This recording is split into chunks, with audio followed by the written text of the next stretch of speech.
Chris, first of all, congratulations on an amazing win, an amazing fight. How does it feel to be the Welsh champion?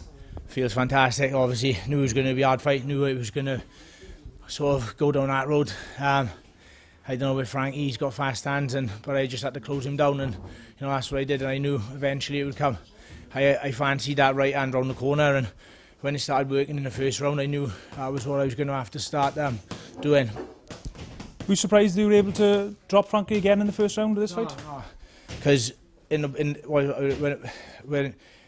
was on the pads at the start, I could feel that it was there.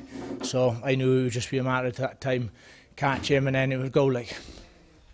What was it like? You were hurting Frankie a number of times during the fight, and then Frankie would come straight back at you. Yeah. What was it like during that fight? How could you describe it to the viewers? Well, I'm glad, because that's what they came out to watch, and he didn't disappoint, did he? I knew he was going to be there. He's not the type of fighter to sit down after touching down.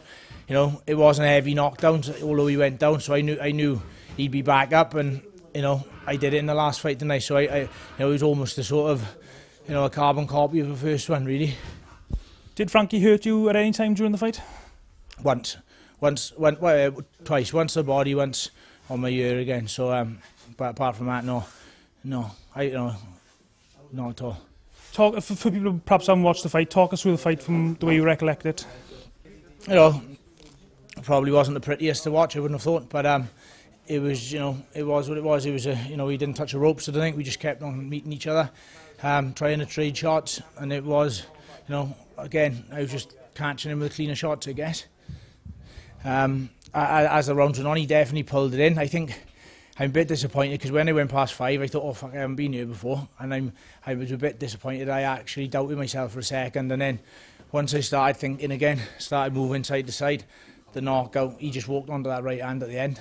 Realistically, a bit more experience, I should have done that a bit earlier on, instead of going at straight lines, just peel off, and the knockout was there then. During the fight, people ringside were sort of saying, surely Chris can't keep up this amazing pace. What sort of credit goes to your trainer, John, who's got you in amazing shape for this fight? It's nothing to do with John, it's Funky Pump, it is. It's all to do with Funky Pump.